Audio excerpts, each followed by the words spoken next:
Michigan Magazine is kept on the road by our many Michigan friends. While visiting the Rose City Lupton area, be sure to enjoy the beauty and diversity of the Rifle River Recreation Area State Park, a four-season playground. Hungry? Stick with Stevie D's, the only choice for pizza, subs, and salads since 1991 in Rose City. Tri Point Connections, a church connecting to God, people, and community.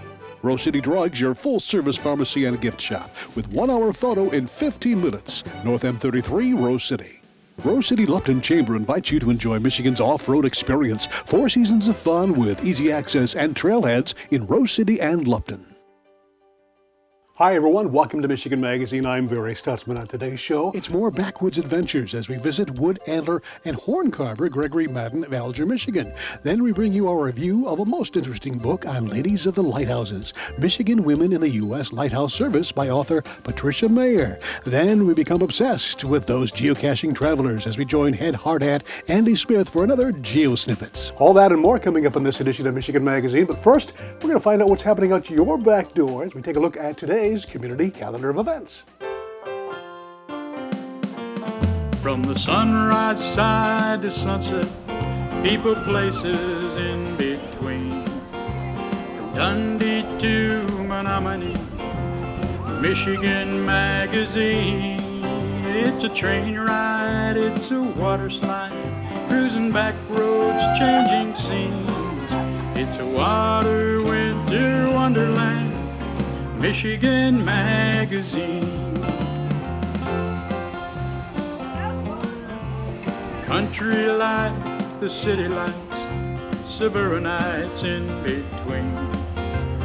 Land of opportunity, Michigan Magazine.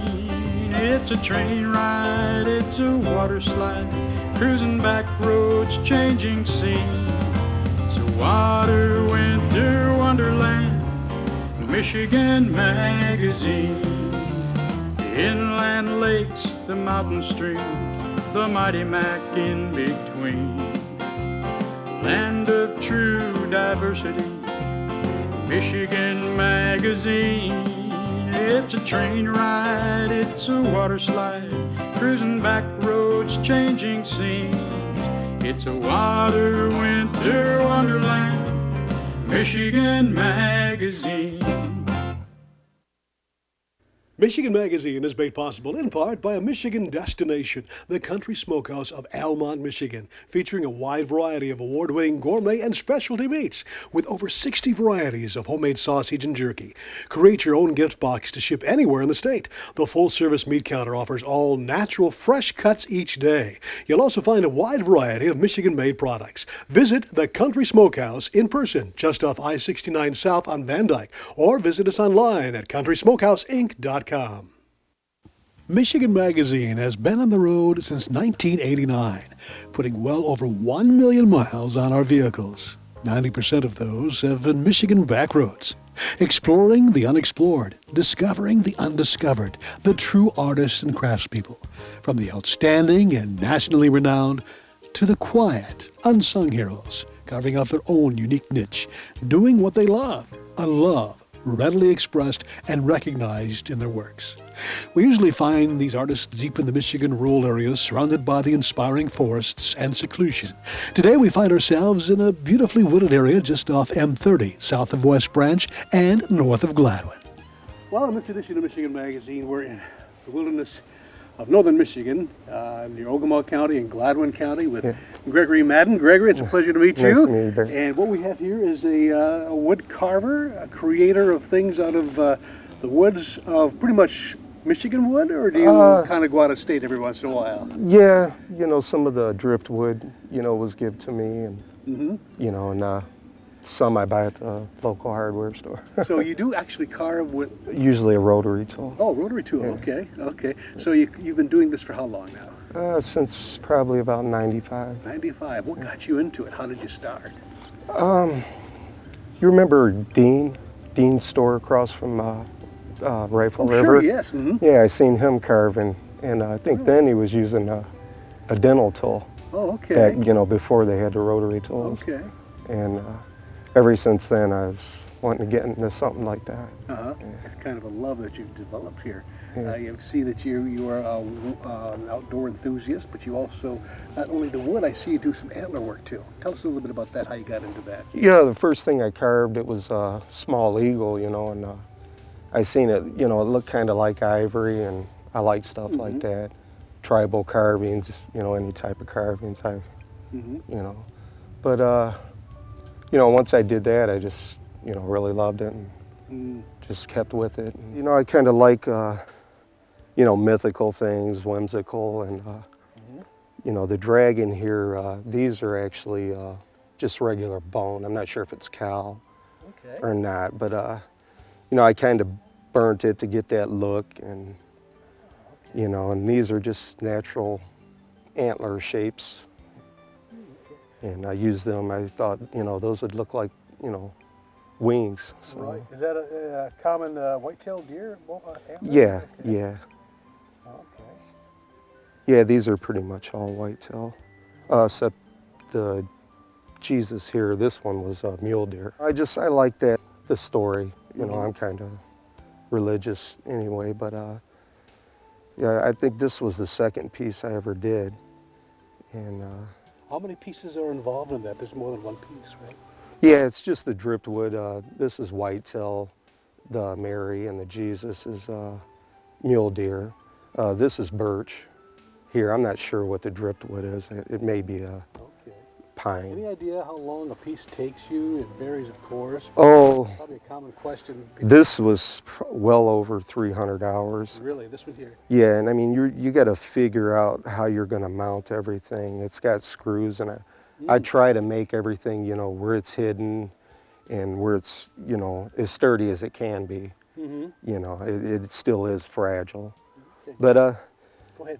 this scene here, I guess I kind of just went off the base of antlers as the theme, and I got the ideal for the acorns, and, because I wasn't sure what I was going to make the fairy, what kind of pose I was going to put her in.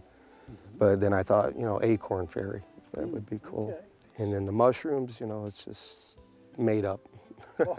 They're my version, and then the flowers, I call them deer flowers. What are the flowers made out of? This is bone, and the rest is antler, and I use the bases, pretty much to make the cups. And the hummingbird is all whitetail, and there's horn here from the bull, and then I got turquoise eyes. Yeah, this one, I just decided to put some morels on it, and I kind of tried to make the flower look like it was growing out from under the driftwood. And this one also has a horn, is the beak. I look at the antler and I just try to figure out, what could come from them, pretty much, Right. So you kind of look at what you find and decide what that's going to be, or you have something in mind and then go hunting for that piece, or is it a combination? Yeah, you kind of sit around and, think of what you can do with each piece, because, they're pretty small as it is, and you can only do so much. But yeah, this one, again, this may be pine, I'm not sure. This was given to me, and I use that for the base, but this is Blue Beach here. In both the Mary and Jesus, they're whitetail. Oh, this is my mushroom stick here I made. I put a knife on it, and a compass, and then I got the morel up here is a mushroom brush.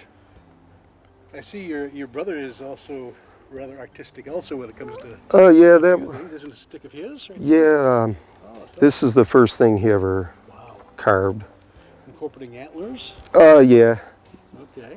Yeah, I told him, that would look good in it, and you got this picture out of a magazine. I'm not sure where the place is, but he seen that and decided to carve that, and it turned out really well.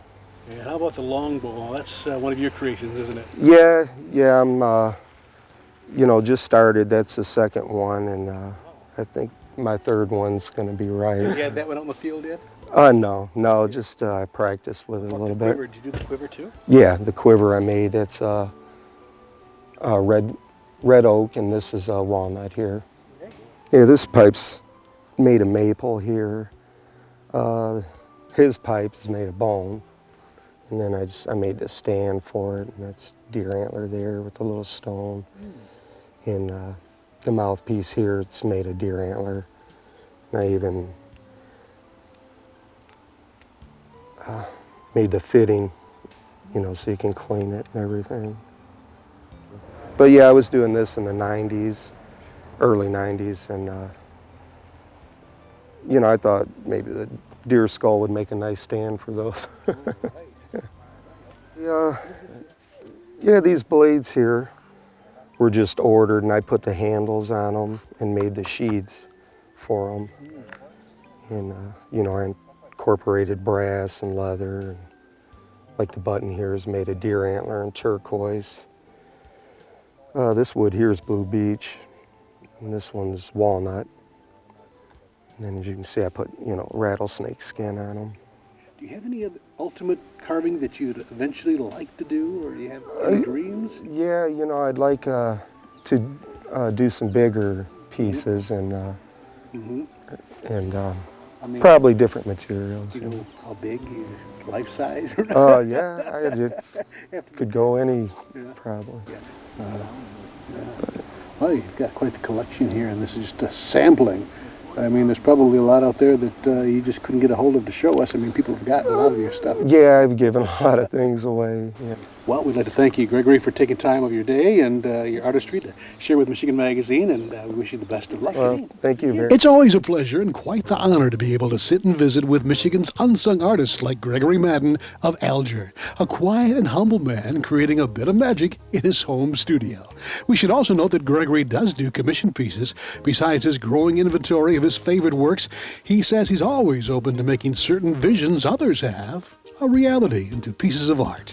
With that, Michigan Magazine was on the road again in search of more Michigan magic. From butchers, bakers, candlestick makers, yes, and even Indian chiefs, the tapestry of Michigan citizenry is woven tightly with brightly colored threads of diversity. It truly is a Great Lakes state. The talent and artistry of those that live here is always inspiring. If you know of talent in your neck of the woods, let us know. Until then, keep looking out your own back door and join us online at spiritofmichigan.com.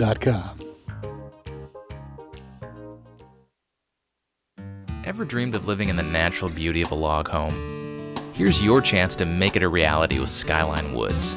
Build new or remodel your current home with natural pine and cedar log siding crafted in our state-of-the-art milling facility. You'll get all the beauty and benefits of a traditional log home without the costs or hassles. Interior or exterior, do it yourself. It's that easy. Live in the home of your dreams with Skyline Woods quality wood siding and paneling. Well, time to take a look at today's Michigan Book Review. A look at Michigan books about or by Michigan people. Today, Ladies of the Lights, Michigan's Women in the U.S. Lighthouse Service by Patricia Mayer. Michigan leads the country in the number of lighthouses, and they're still a central part of the mystique of the state. What even the region's lighthouse enthusiasts might not know is the rich history of female lighthouse keepers in the area. 52 women served the sailing communities on Lakes Huron, Michigan, and Superior, as well as on the Detroit River for more than 100 years.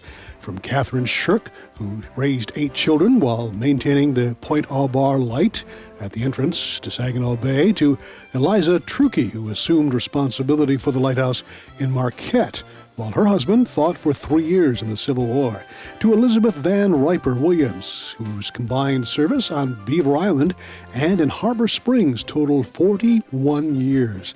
The stories of Michigan's Lady of the Lights are inspiring. There's no technical tome documenting the minutest of Michigan's lighthouse specifications. Rather, it's a detailed human portrait of the women who kept those lighthouses running, defying the gender expectations of their time. Patricia Mayer is author of the book and editor of the Michigan History Magazine, Historical Society of Michigan. She was previously assistant director of the Michigan Women's Historical Center and Hall of Fame in Lansing, Michigan. In addition, she's been writing both advertising and editorial copy for almost 30 years and has been a frequent contributor to Michigan newspapers and magazines.